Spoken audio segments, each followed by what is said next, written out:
see you. Good morning, Ted. Good to see you, bud. We are DeProgram with Ted Rall and John Kiriakou. We're here every Monday through Friday, 9 a.m. Eastern Time.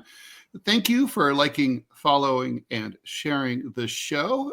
We are, as usual, ready to go. We've got producer Robbie West bringing up the rear in about 30 minutes. In the meantime, you'll have to put up with my incompetent use of the board. But Robbie did school me on how to try to avoid packet loss. So hopefully, whatever that is, I don't even know. They threw me out of engineering school. And with good reason. I think that was like one of the better things, one of the better bad things that happened to me that was good for society. You would never want to drive across a bridge that I designed. Okay, so let's move on. We have lots to talk about. Please, as usual, chime in with your questions and comments if you're watching live on Rumble or YouTube, and thank you for doing that. By the way, if you want to comment, we are thinking about possibly figuring out a way to take voice calls. So if that's something that sounds stupid or annoying or sounds great, we'd love to hear your opinions about that. Ukraine, it looks like Trump is turning his attention to the conflict there. There's a 28-point plan that appears to be gaining some traction in light of domestic events there in Ukraine. We'll get into that. There's a special military delegation on their en route to Kyiv, so they're there. And then, John, there's a story that I'm sure you'll have some Robert Hansen-related thoughts about. An FBI whistleblower has stepped forward. You helped inspire a lot more whistleblowers have occurred as a result. Anyway, it turns out that this is kind of crazy. When I read the story, I was like, wait, what? So basically, the FBI is decided that they have a counter-espionage cell, which is in charge of looking for moles. But, they're exempting the executives. Yes. So, because after all, it's not like a high-ranking executive of the FBI has ever turned out to be a mole. Oh, never, right? Never would that happen. May I interrupt you for a second? Please. I went to an event last night. It was a book launch for the two IRS whistleblowers who blew the whistle on Hunter Biden's income tax evasion, right? They were specifically told, don't look at the laptop. And they're like, what are they, crazy? Their bosses? Of course we're going to look at the laptop. And they found that he spent $10,000 at a sex club and tried to write it off as a deduction, line iteming it as golf club membership. Right, a golf country club membership. It was a sex club. He spent $10,000 in one night in a sex club. I was going to say, how much sex can one man have? Well, you're on that much meth, I could see having $6,000 worth of sex in one night. When you're on that much meth. But the reason I'm bringing this up is, well, first of all, these guys were very kind to me last night. And Brad Birkenfeld was there. There are a bunch of whistleblowers, and that we inspired them to go public. They knew it was going to cost them their careers. But Senator Grassley was there. Chairman Comer was there. Chairman Jordan was there. And the Secretary of the Treasury, Bessent, was there. And I'll tell you what, man, when I blew the whistle on the torture program, I stood alone. And now the fact that there are all these political people saying, it's unacceptable to treat whistleblowers this way, I loved it. Now, the bad part, we still need a shield law. We still need a shield law. And the bad part of this is every one of those people I just mentioned is a Republican. It looks like I froze, doggone it. Yeah, we can hear you. Oh, good. Oh, there you are. Okay. Every one of those people was a Republican that I just mentioned. There were no Democrats there at all. Democrats at all. And then, as it so happened, imagine in 1979 that being the case? Ridiculous. As it so happened, while I was there, I got a call from Fox News, and they asked if I would go over to the studio and do a hit at 8:30 on the Jesse Waters show. I said, sure. What do you want me to talk about? And they said, we want you to talk about this advertisement that the Democrats, 6 Democratic members of Congress have come out with, led by Alyssa Slotkin, the former CIA analyst who I used to work with on Iraq. She's now a senator from Michigan. They did this advertisement geared directly at the military saying, remember, you have to disobey an illegal order. You have to disobey. Be strong. Disobey illegal orders. This is just a shot at Trump, right? Because they want people to believe that Trump is going to refuse to leave the White House. It's ridiculous. It's because the Democrats don't stand for anything that they're doing something like this. So Slotkin and I happen to be walking in the building at the same time. I said, hi, Alyssa. And she just looks at me and then turns her head. And I was like, okay. That just made me, Ted, it made me so angry. I went on Fox and I eviscerated her and the Democrats. So I go on. Rightly so. I said, why do you think, he says to me, why do you think the Democrats are doing this? And I said, because they have no ideas and because they stand for nothing. This is the whole Democratic platform. It's vote for me because I'm not the other guy. I say it all the time on my own show. I said, vote for me because I'm not the other guy. And I said, and how rich is it? Excuse me, because I'm in a bad mood this morning. It's okay. It's more fun for us. How rich is it that when I was arrested after blowing the whistle on the illegal and immoral torture program, it was the Democrats that went after me, not the Republicans. But now they want everybody to refuse to follow illegal orders. No, it's bad.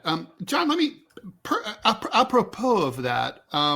So I had a job interview at Vox, which is a democratically oriented, news site. This was several years ago. And they told, and basically I had done a piece. They had commissioned a cartoon journalism piece from me. And in that, and anyway, long story short, in that I said, something about like the CIA claims that. And they said, oh, we have a problem with that. It's like it is our editorial policy, my editor told me, that anything the Intelligence Committee says is taken as fact. Oh my God. And I said, what? And I'm like, I'm sorry, I'm old school. I think if your mother says she loves you, you check it out. You're a journalist. You don't take anyone. And besides which, the CIA's job is in many cases to dissemble and lie. I mean, they have to. Yeah, right. And so he was like, but anyway, the point of the story is not to complain about the corruption of Fox, but really the point is democratically, things have changed, right? When you have Democrats acting the way you describe, Democratic journalists acting the way I describe. I mean, the Democrats climbed up the ass of the intelligence community. Why and how did that happen? Because I didn't notice it happening, before it happened or while it was happening. Yeah, that's a good question. It used to be when nobody from the CIA would ever run for elective office unless they had been in the CIA for a minute and then decided it wasn't for them, like Porter Goss. Porter Goss was in the CIA for 4 years. He was a failed case officer. He moved to Florida, became a multimillionaire real estate developer, and then got himself elected to Congress, became chairman of the Intelligence Committee, and then went back to be an absolutely terrible, historically terrible CIA director. But time was when that was really highly unusual. And now it seems like people at the CIA, like everybody envisions himself or herself as governor of Virginia or a member of Congress. Or I remember when Will Hurd resigned to run for Congress, I said, well, that's not really a step up to run for Congress. What are you doing? And he won. He won 3 terms. Tried to recruit me to run for Congress, and I told him the same thing. Yeah. Will won 3 before terms. He stepped down. Yeah. And then quit. Yeah. He realized. Thanks, FUSO, for the $1 and the comment. Also, thanks to Hyperneurotic for the $2 and the advice about avoiding packet loss, which I still don't really understand. All right, here's a question for you, John. Okay. This is from Froid, as I'm going to pronounce it, 6624. When an agency recruits someone as high level as a president, how do you keep them in check? I would think that they don't need the money anymore. An example would be Jelani. That's a great question. And it's a rather important question. 9 times out of 10, you actually recruit the person when they're a junior level nobody, and then they rise through the system and they become president or prime minister or defense minister or foreign minister. When that happens, you just kind of put them on ice. You cut off contact while they're president or prime minister. And if they have something important to say, they'll ask to see the U.S. ambassador. The U.S. ambassador knows that's a signal to bring you along, and then you collect the intelligence while the ambassador pretends not to listen in the corner of the room. Otherwise, if it's somebody like Jelani, for example, or now we know Hamid Karzai, the CIA station chief just goes straight into the office and, does the meeting. Suitcases full of money and all that good stuff. But how do you keep them and how do you keep that person, how do you run them without them getting out of control? Can you? Look at Manuel Noriega. He went out of control. And you see what the U.S. response was. The U.S. response was to essentially overthrow him, kidnap him, occupy his country, and put him in prison for the rest of his life. And that's really what it comes out to. It's like, you're fired. Thanks, Toby, for the $2 Australian and the thought. Agree, pardon, John. Marble, thanks for the $4.99. Soylent Green, indeed. Yeah. Soylent Green is people. Just remember that. It's very important to remember that. Thanks for the $5 to 7371. Mojor. First heard about the Huckabee Pollard story from you guys first, and also Pod Save America. It's not in any of my news apps. Wow. Why do you think that is? See, that's a good question. That is a good question. It's always, like I say, it's never about what they say. It's usually not about what they say. It's usually about what they don't say. Yeah. It should be. It should be on the above the fold, page 1 of every news publication in America today. And you're right, it's not. Morrow, thanks for the $5. Any thoughts on doing a live show and meet and greet in the New York, New Jersey area? I'd be totally down. So I would do that. Yeah. Yeah, sure. I mean, I'm local. I'd love to do that. Phasmataz, I am very sorry, but John already did the Alec Baldwin story yesterday. You just go back over on Rumble and you can listen to it over there. Thanks for the $1 FUSO. Democrats are the Seinfeld party, a party about nothing. That's funny. Oh, that's good. I wish I had thought of that. But that would be more entertaining. Yeah, that would be more entertaining. But that's a really great one-liner. I think I might steal that. Who said that? Sorry, I'm scrolling. Oh, sorry. Okay, that's okay. I'll find it. It's FUSO. Excellent. That's excellent, FUSO. I'm gonna take that. That is very, very funny. Okay. Some criticism. You complain about them not standing up for anything, says Sneaker Dad. And when you do, you complain. I don't know what really. Be more specific, please. I don't see that one. Here, I'll put it back up. Okay, thanks.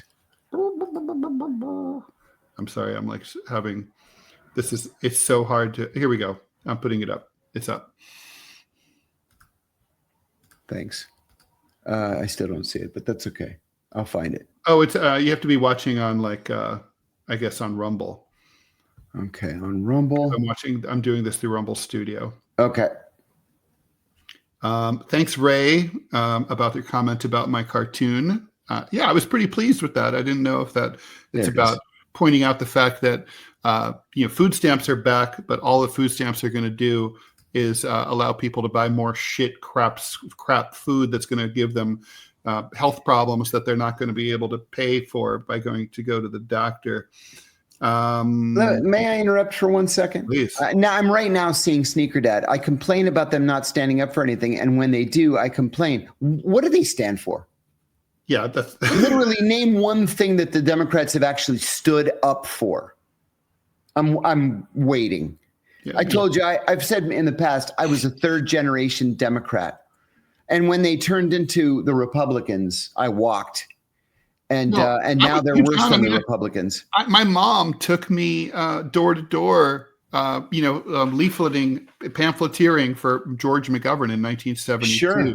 And I worked for Democratic campaigns. I was youth coordinator for Dukakis in 1988. I was as Democrat as they come. I was true blue, but I'm with you, John. They don't fucking stand for. They're Republicans now. Yeah, they're Republicans, especially on these war and peace issues. FUSO wants to know from how much is the CIA involved in the color revolution in Mexico against the socialist president?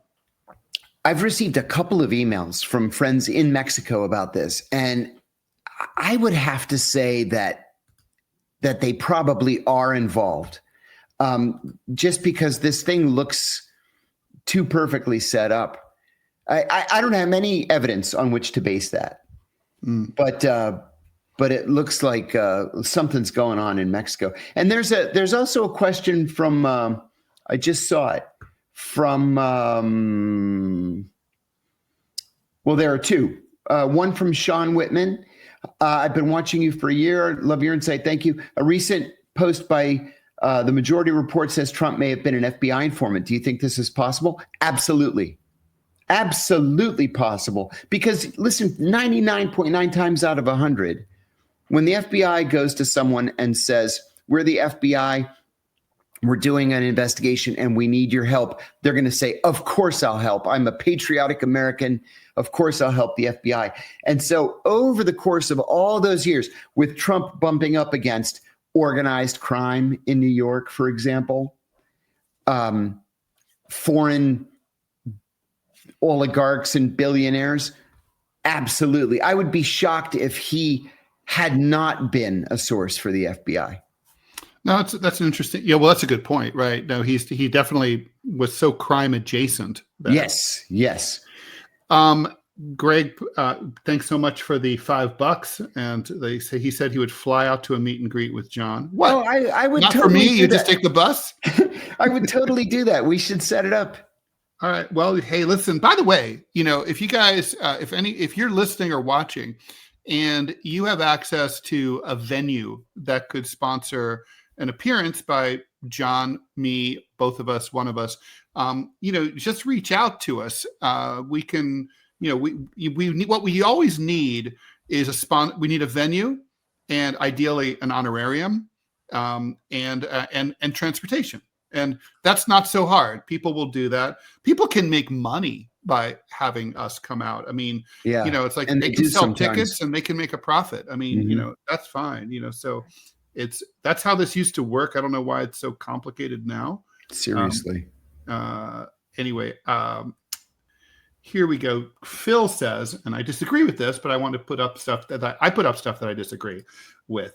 It's my understanding that Dems lost their old school base when they went way left. That's when they lost the moderates, their long-term supporters. I would strongly disagree with that. I think they went way right. They walked away from organized labor. They embraced wars of choice. I think they moved solidly to the right. That's my take as well. I think what really happened is they started chasing corporate contributions in the 90s. I mean, Bernie Sanders talks about this quite eloquently and at length, and I think extremely credibly. And I think that's what happened. And then once you start to take their money, you have to take their calls and you have to do what they want. Morrow, thanks for the $4.99. Any thoughts on we already have that one. Tobby J, thanks for the $5. Any thoughts on Candace Owens investigating Charlie Kirk's death? I kind of touched on this yesterday. Yeah.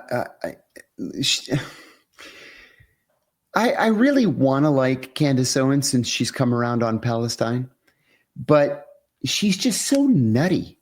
And she makes these wild accusations like the Egyptian military following Charlie Kirk's wife. They're not based on anything. There's no evidence of any of this stuff that she's saying. So I wouldn't even call this an investigation. Thank you for saying that. That's what I would say. Yeah. It's just bullshitting. It's just talking. Yeah. It's spitballing is what it is. Spitballing. Right? I like that. All right. So should we talk about Ukraine? I mean, obviously, this is a story that has been going on long enough that you and I were in very different places of employment and places in our lives when it all started. Seriously. And it's kind of still in a weird way surprising to me that it ever came to that, and that it's still grinding on. There's so much about it that surprises me, and also how this became this crazy cause célèbre. And I mean, I can go on and on. It's weird to me that the Ukrainians provoked it. It's weird to me that the Russians allowed themselves to be provoked. It's weird to me that the Russians didn't close the deal. It's weird that the entire Western world decided to make this the hill that they wanted to have their economy die on. The whole thing is weird. The Nord Stream is weird, how it went down, the whole thing. But anyway, so currently Zelensky, we've talked about this. Everybody who listens to this show knows that he has this buddy, Timur Mindich, who's basically running like the Enron of Ukraine and causing rolling blackouts. And he's, he and his minions are basically suspected of stealing at least 100 million people, maybe more, from Ukraine. And so far Zelensky himself dollars, right, from the investigation. But Zelensky is obviously politically weak. He's back on his heels right now. And so a lot of people are speculating, and I kind of agree with their speculation, that Trump views this as an opportunity to kind of push through a deal that otherwise Ukraine might not agree to. And basically, it's the deal that we kind of know all along. It's mostly a deal that favors Russia, where the existing lines now, John, what's happening is the existing lines are kind of, the Ukrainians accept that they've lost that territory and it's never coming back. They're saying that they don't want to cede additional territory that is not yet under Russian control. Right. Isn't this exactly what we have all said from the very beginning, that the Ukrainians are going to have to walk away from the territory where most people are native Russian speakers? So Donetsk and Luhansk, they're going to have to walk away from Crimea, which has only been Ukrainian since 1953 anyway. Right. We've all said that from the very beginning, and they couldn't join NATO, but they could join fast track the European Union. And that's exactly what this thing's going to turn out to be. No long-range missiles and not maybe demilitarization, but reduced militarization. By the way, that's Russia and the U.S. doing Ukraine a favor. I wish someone would tell the U.S. to cut its military in half so that we could start feeding the homeless. Seriously. Totally agree. So, I mean, if you don't want to be like North Korea, where all of your resources go into the military. But anyway, all right. So how this looks like, obviously the Trump administration is putting some oomph behind it, right? They're sending the Secretary of the Army and General Randy George off to Kyiv That's a big deal. It's a big deal, right? So it seems to me like, and we had Trump today or yesterday saying, I've already fixed 8 wars. Now I'm working on the 9th one. So funny. I mean, maybe tell the Palestinians who keep getting blown up every day. Yeah, he confuses ceasefires for, the ends of wars. Yeah, they're not two different things. Not the same thing. But, look, ceasefires are always appreciated, but nevertheless. So, all right. So what happens now? It looks like Zelensky is chastened. It looks like he's more, but on the other hand, you never know with him because he's such a weasel. Over the last year or so, we've seen him go from oh no, I'm serious about peace to, but I'm only serious about peace if I don't have to give up any territory at all. Right. The thing about Zelensky, I think he's at the point now where he's wondering, number one, if he can make it to the end of the Trump administration, which he can't. We have 3 years to go. And number two, even if he could, will another Republican win and put him out of business, or will a Democrat come in and rescue him and save him? I learned just recently that he actually owns a home in Greece. I've been thinking that he would end up in London, But he's got a home in Greece as well. And I wonder if he's at the point where he's just throwing up his hands and saying, I give up. I'm going to get out of here. Yeah. I mean, look, he always had to know that this was not a permanent gig, even though he did cancel the election. Yes. Yes, he did. Yeah. But as he says, he has no choice. I love that. He declares martial law. Martial law means no elections. He's like, well, what can I do? My hands are tied. Martial law. Ridiculous. Yeah, ridiculous. Ridiculous is right. But, the fact that such a senior delegation is going to Ukraine tells me that something's up. It looks like Trump is serious about forcing this. And Zelensky realizes he just doesn't have any more cards to play. Hilarious. F you so. But Trump ended the clone wars, the wars of Middle Earth. Where's his Nobel Peace Prize? Trump ended all the wars. Yeah. It's. Okay. So do you think, what do you want to care to handicap this? So what happens next? I would say Trump ceasefire comes first, right? So it's going to have to be kind of a cascading series of things. You announce a ceasefire, you announce elections, Zelensky leaves the country, they have the elections, the new parliament ratifies whatever deal is made in the end, and then the thing's finally over with Zelensky living in exile with the hundreds of millions of dollars that he's looted from the Ukrainian treasury or from the U.S. government. Which is the same thing these days. Same thing, yeah. So here's the thing. Like, Russia has basically been driving a very hard bargain. And I wonder, you and I talked a little bit about how maybe Putin wasn't really reading Trump. I think Trump was, he kind of missed the point. Like, Trump really wants a deal. He doesn't care about the specific details. Vladimir Putin, as anyone who's ever watched him speak knows, he's all about detail. That man is like, there is not one wrinkle in his shirt. There is not, every I is dotted, every T is crossed just so. I think maybe it was a cultural thing that kind of like stopped us from getting to this point. I think Trump would have loved to just have a broad outlines of a peace deal, a year ago. Yes. And then just sort of like work out the details later. Yeah. But Russians don't roll that way. I think that's exactly right. And Trump is very much not a detail person. Right. All through his entire career, he's made the very broad, policy call, whether it was his business policy or later on governmental policy, and then let the underlings deal with the details. So I guess I'd want to answer this next question because I think it's really important for us to answer it.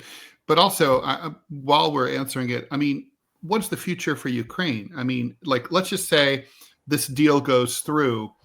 I actually think it's going to benefit Ukraine, but in the long run, because they're going to be rid of their restive population in the East who are ethnically Russian and really never should have been in Ukraine post-1991 anyway. And they're going to have a more culturally and politically unified nation state. But yeah. I should add too that the Washington Post, it says the U.S. is signaling Zelensky that if he does not sign this thing by Thursday, that our support ends. That's the end of it. Ends. That's huge. Yeah. Well, that's why he's coming to Jesus. Yeah. So Sudva, here's the question that I alluded to. Uh-huh. Are you guys pro-Ukraine or pro-Russia? I can't tell who is more evil, Putin or Satan. Russia's game has always been having ethnic Russians live in Ukraine and take over Putin equals evil cousin to the devil. Okay. Frankly, it's not my area of expertise. I've been clear about this for years. I really don't so much care for either side. I don't really care. I'm far more focused on the Middle East, but on this fight, I don't have a dog in this fight.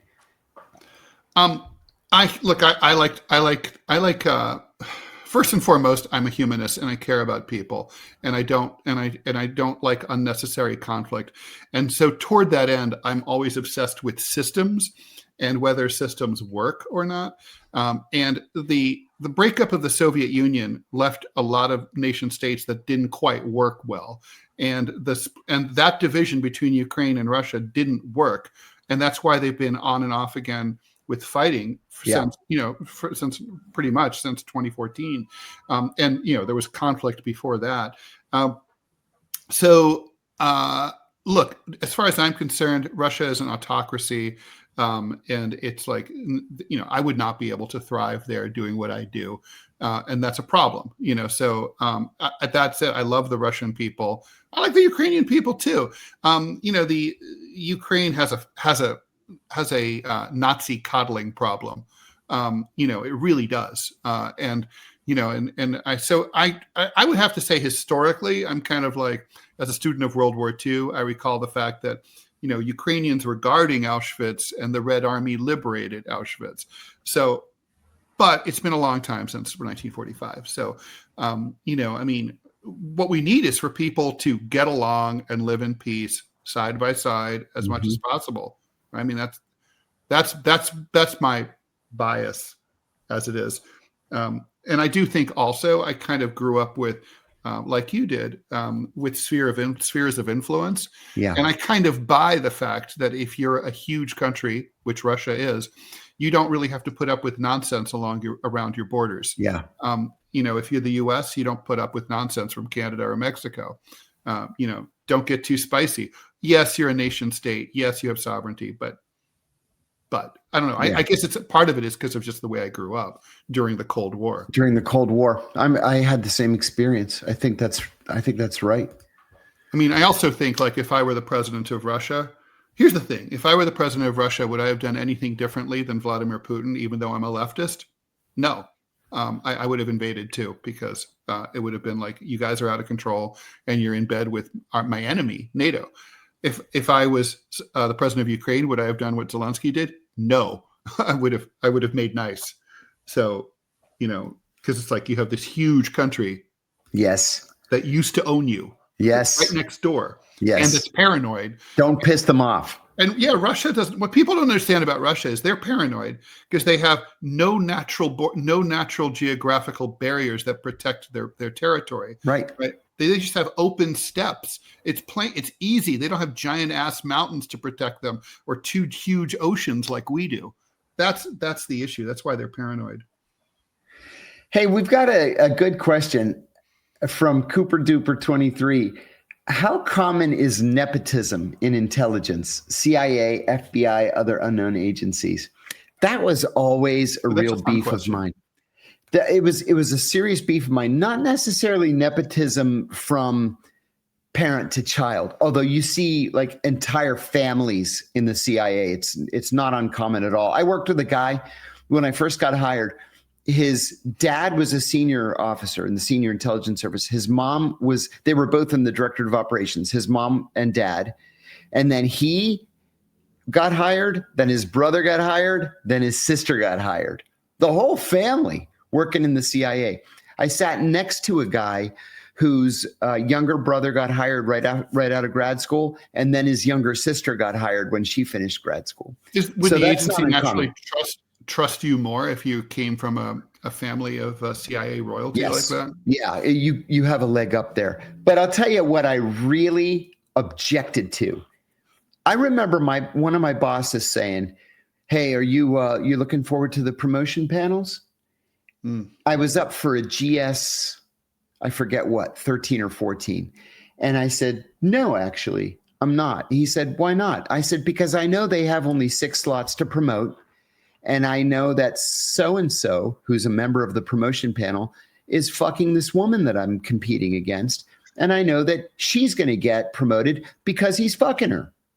I said, "I know how things work around here." And sure enough, she got promoted and I got passed over. And then the deputy director for operations gave me an out of cycle promotion because I had gotten screwed. But John, that's what's common. Gotcha. I've got an ad to read. Brooke Okay. Burke, a fixture in the entertainment and wellness industries for decades, known for her roles in Dancing with the Stars and Wild On, is not one to shy away from the spotlight, but shortly after she turned 50, despite her expertise, the fitness icon suddenly found herself battling a body that seemed to be working against her. Now Brooke is opening up publicly about her experience because it's one millions of women face unexplained weight gain, muscle loss, and declining energy, and she's revealing how she discovered one thing that made her leaner, stronger, and healthier than ever. She says today at 53, she feels amazing and her abs are tighter than they were 10 years ago. What changed for her was she began biohacking and discovered she needed more protein, but not just any protein, one specific protein, which was a total game changer. And when she found it, she says, it was like uncovering a secret weapon for weight management and muscle gain. Everything changed. I'm leaner and stronger than I've been in my whole life. She's sharing this with the world both women and men can learn all about this revolutionary protein.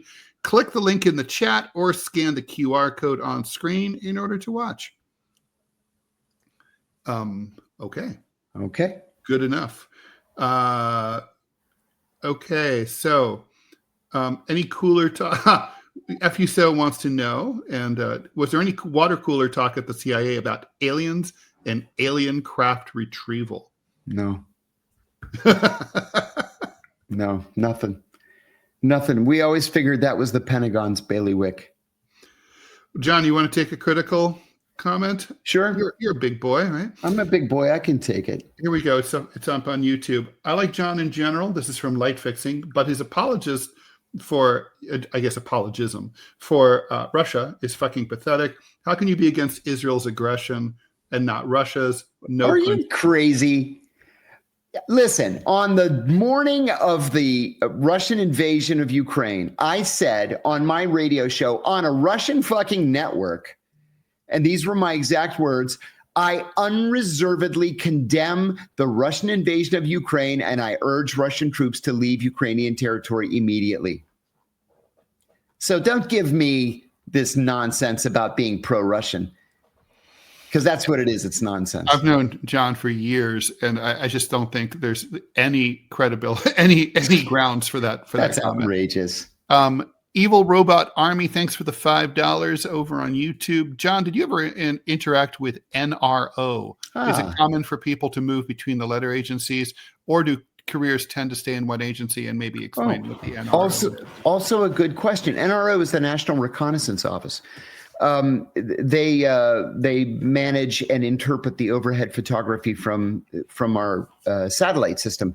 It was very common, actually, for us to liaise with NRO or for NRO analysts to transfer over to the CIA, to the Directorate of Intelligence. My second wife actually began her career as an NRO analyst. It is, I'm going to say, not uncommon for people to transfer from NSA to CIA or from FBI to CIA, occasionally from DIA to CIA, but it's very, very rare for CIA officers to go somewhere else because we had this idea that we were the top of the heap. And if you were to go to any other agency, it was a step down. I did work with a guy. He was a young branch chief when I was a new analyst, and he got passed over for a GS-15 and left in a fit of pique and went over to the Pentagon, and within 5 years was the Assistant Secretary of Defense for POW MIA affairs. So that worked out very well for him. But otherwise, yeah, it's not uncommon for other agencies to transfer to the CIA. It's highly uncommon to go from CIA to other agencies. I think only a small fraction of 1% of Americans even know that there are other intelligence agencies beside the CIA, and if you count them, the FBI. Yeah. Or NSA. And there's so many. I love this question. Thank you so much, Hamza. John, what was the reaction of your parents when you joined the agency? Oh, my parents were beside themselves with worry. My parents had this vision of the agency from, like, James Bond movies or something. I did have to tell my dad at one point. I was stationed in Athens, and my dad like stood up in church one Sunday and announced that I was an undercover CIA officer in Athens. So if anybody needed any help in the American embassy there, they could just call me. And so one day, all these people from church in Newcastle, Pennsylvania, started calling me at my desk in the station in Athens, asking for help getting their relatives' visas. And I'm like, what the fuck is going on here? And so I called my mom and she's like, I told him not to say anything. I said, Dad, you're going to get me killed. I'm undercover here. It's a critical threat for terrorism post. Nobody is supposed to know that I'm in the CIA. If word leaks out, and now it's out, I could get killed. I said, what are you doing? And so every person who called, I had to say, my dad has a touch of dementia. I'm not with the CIA. He doesn't know what he's talking about. And then finally, it just kind of died a quiet death. That's parents can really fuck you up. He was so proud of me that he just came out with it in church. Oh my God. That's so funny. That's like my mom on my very first book signing for my very first book. She bum rushed the stage like she was at a Run DMC concert, and basically we're like, I'm his mom. I'm so proud. I'm like, what the fuck are you doing? You know what? My college roommate, Eddie Horowitz, Eddie got an internship with Senator Tom Harkin, who's a progressive Democrat from Iowa. And his mom and stepdad came to Washington, and he scheduled a courtesy call on Senator Harkin. And Tom Harkin was just the loveliest guy in the world, just a sweet guy. His power authority never went to his head. So he was very happy to meet Eddie's mom and stepdad. So he took them to Harkin's office, and Harkin says, Eddie worked so hard for us, and he worked on the campaign, and we're really appreciative of all the things that he does for us here in the office. And she goes like this to Eddie. She goes like this. She says, all I want is that he should be a good boy. And he's like, Mom, I'll never forget it. That's so awesome. I really love this question from Frasmataz. I have a lot to say about this, but you should go first because of that, John. Frasmataz is asking, is the POW MIA, that black iconic flag, the same thing? I've always heard that was disinformation, like John Bircher, LaRouche stuff. Yes. That we had no soldiers left in Vietnam. That's yes. I see. I have always found it very, very hard to believe that we have anybody in Vietnam. We did. Very hard to believe. I mean, that flag is still in front of U.S. post offices. It's all over the country. It's all, you see it everywhere, right? And there's that image of like the watchtower, with like by the way, if you look carefully, the guard has the little, Vietnamese peasant, pointy Vietnamese peasant hat, like in the watchtower. And it's not it's the MIA aspect. And I mean, there certainly are MIAs, right? But like they're conflating POWs, and the implication is that there are Americans being held like in Rambo 37 somewhere by the dirty commies, like in the rice paddies, right? By the gooks. It's not true. It's not true. It's like, and like, Vietnam is lousy with American tourists. I would think at some point, American tourists would have like been backpacking through the jungle and would have been like, oh, look at that POW camp. Yes. Not to mention these fuckers would be like 80 years old now. I mean, the whole thing is but it feeds into this victim narrative that like really makes, that really drives a lot of American politics. Like everyone's picking on us. We're the victims of injustice. And it's just all deflection and distraction from the reality, which is that it's the exact opposite. Yes, indeed. I just I've never believed it. Now, if they went out into the jungle and started doing a dig, might they stumble upon, bones or bone fragments? Sure. Of course. Yeah. Yeah, no, Ooh, no. hey, Ted, breaking news. Sofia Negroponte, the daughter of former DNI John Negroponte, was convicted again of murder after killing her boyfriend.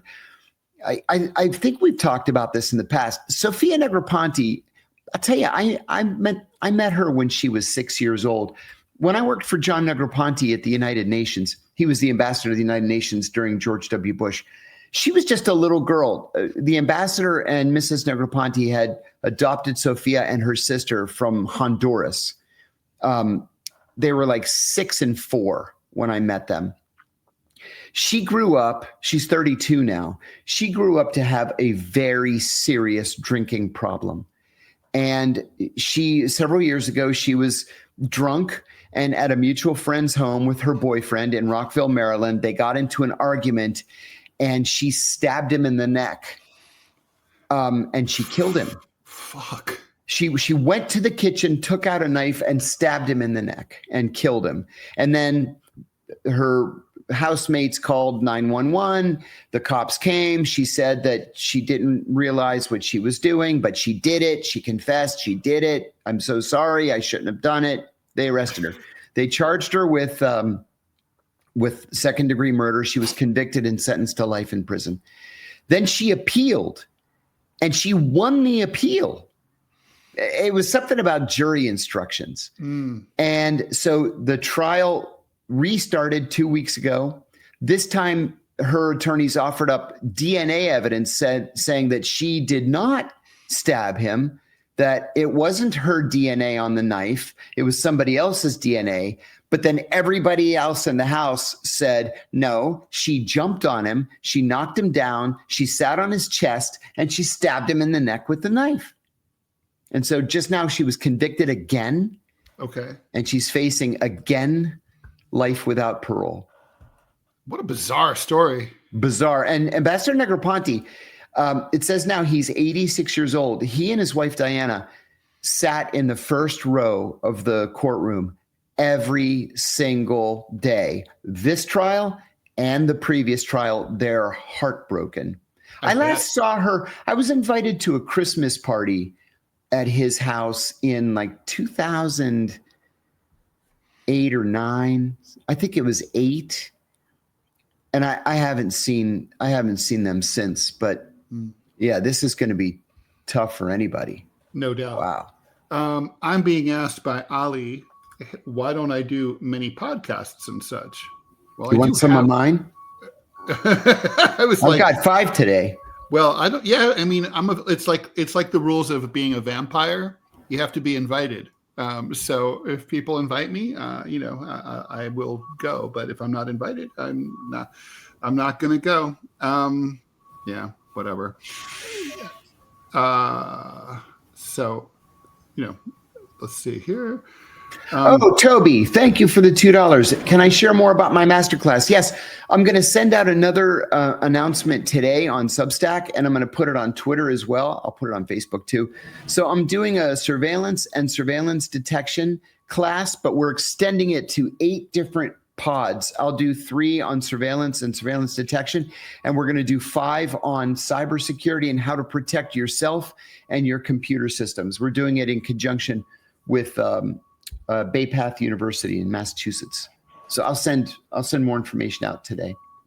Thanks for asking. Okay. John, should we talk about this FBI story? Yeah, let's talk about the FBI story. This is nuts. So basically, insider inside the bureau is accusing the Internal Counterespionage Cell. Correct me if I'm wrong, but that seems like the counterintelligence branch, That's right? Exactly what it is. Yeah. To make sure that there's no one working against America and the FBI within the FBI. No Robert Hansons. It turns out that they have a quote unquote executive exemption that prevents that cell from looking into fraud, allegations of fraud, retaliation, or espionage, even if there's a credible tip that comes in from another U.S. government agency. They've been anybody who's tried to violate this rule has been punished and basically retaliated against, ironically.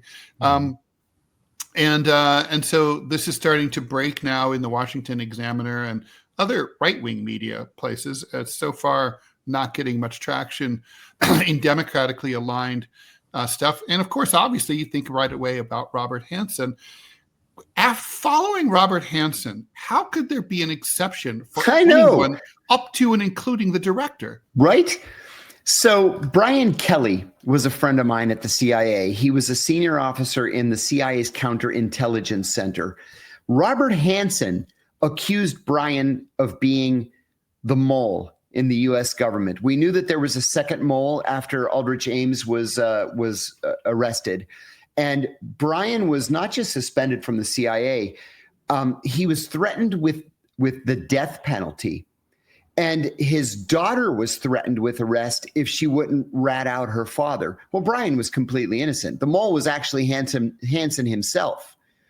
And so finally, Hanssen, who was the head of the FBI's mole hunting unit, was arrested for being the mole and sentenced to life without parole. He died 2 years ago in his steel bunk in the Supermax in Florence, Colorado. So we know from history that Russian moles or Chinese moles or Cuban or Israeli or whomever can be in the FBI just as easily as they can be in the CIA or the Navy or wherever they happen to be. If what this whistleblower is telling us is true, this has to be dealt with swiftly and harshly. And the way things like this have been said, it's obviously true. It has to be true. Because I mean, I'm a student of official corporate and government denials, right? Well, so the absence of a denial here means that it's true. I mean, there's no denial at all, right? They're not saying that's not true. We don't have such an exception. Right. Right. I mean, by definition, it's true. By definition, it is true. We know historically that it's true. Yeah, and it makes perfect sense. And it's like, I mean, it's incredible, though. I mean, it's like nobody learns from history. I mean, nobody learns from history. If Hanssen gets access to the news in prison, he's got to be laughing his ass off. Yeah. And Nicholson, get this. There was this asshole I used to work with in the Counterterrorism Center named Nicholson. And when Aldrich Ames got caught, it never occurred to Nicholson, A, that there was another mole, or B, that the CIA had moles in the KGB. So Nicholson was pissed off that he had been passed over for promotion. So he volunteered to the KGB to be a mole for them in the CIA. And he outed more than 120 undercover CIA officers to the KGB, all of whom had to be, as they say, brought in from the cold, so they could no longer be undercover. Nicholson was caught, was sentenced to 30 years. He did the 30, and he got out. So he's like living high on the hog now here in the Washington area, like everything's perfectly fine. But to make matters worse, when he was in prison, he asked his son to go visit him. And when his son went to visit him, I think it was in Oregon, he was in a federal prison in Oregon, he gave his son this list of additional names that he had thought of. And he told his son, give these names to the KGB and they'll give you some money, and hold the money so that when I'm released, I'll have a little nest egg to come home to. Oh my God. And the FBI caught the son. Well, did they just search him like at prison, or did the son try to do this? You can't pass stuff back and forth. The son was an idiot. He was going to do it. But the FBI caught him. And so they added like 5 years or 7 years onto Nicholson's prison term. So unrepentant. He did that. So totally unrepentant, total traitor. Unbelievable. Uh-huh. Yeah, you can't make this stuff up. Ridiculous. I do kind of admire people who have the strength of their corrupt convictions. It's like, well, it's like, I know what I am and this is what I do. It's hilarious. Yeah. Oh my God. That's fantastic. How does military intelligence work? Paul wants to know. Oh, well, that's a good question too. Military intelligence is normally very specific to order of battle intelligence.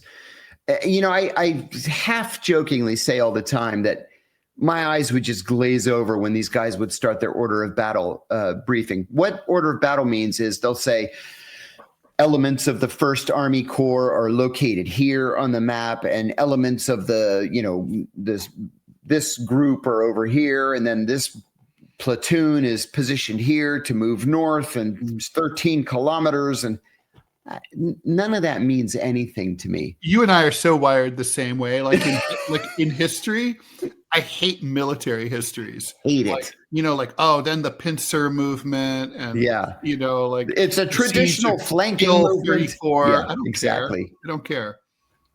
Yeah, it's just not for me. But that's what they focus on.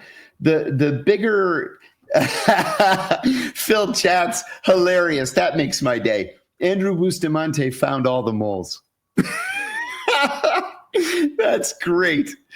But anyway, this military analysis, intelligence analysis, it means nothing to me.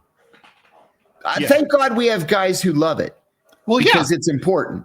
It is important. No question. It's not just like military history is important. Yeah. I mean, obviously. It's just like, just because I'm not interested in something doesn't mean that it's not inherently interesting. That's right. Although there are things that I'm not interested in, and I think no one should be interested in, like curling. Why would you be into curling? I don't understand. I like that. It looks very relaxing to me. But also, there are a couple of guys from my church, guys my age, pot bellies, and they went to the Greek embassy and they said, "Listen, we're all Greek Americans. We want to create the Greek Olympic curling team." And so they did in the last Winter Olympics 4 years ago. And so all these 50-year-old guys from church, they're doing curling. They didn't do well. They came in like 8th or 9th, but by God, they made it to the Olympics. I was so happy to watch them on TV. It made me very proud. We have a quick Robbie announcement, and then we're closing out and moving on to the TMI show. Here we go. Robbie, you have an announcement for us. Okay, quick announcement. Y'all been asking for it. Now you're going to get it. Y'all are going to be getting a deprogrammed merch store. It will be going live next week. It will go live on YouTube first. I will work on the way to make it go live over on Rumble. So you wanted it. Now you're going to get it. Awesome. And we're coming up with all kinds of things. And it's a good thing that we're friends with a graphic artist. That makes this easier. Yes, I've heard that we know a guy like that. Thanks, Robbie. All right, please like, follow, and share the show. We're going to be back here tomorrow. We're going to be back here Monday. Monday through Friday. So we have the weekend off. It feels like I don't even know what to do with that. Anyway, 9 a.m. Eastern time, Monday morning, be here or be square. We'll be here all next week. Well, we'll figure out what we're doing about Thanksgiving. I guess we probably won't be here Thanksgiving. But we'll work all that out and let you know what's up with that. But we'll be here Monday. Thanks. And please stay tuned for the TMI show with Ted Rall and Manila Chan. That's half of that is me. And we'll stay right here. If you're in the Rumble room, it'll just happen automatically because it's weird like that.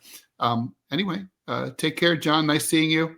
You too, Ted. Have a good weekend. You too.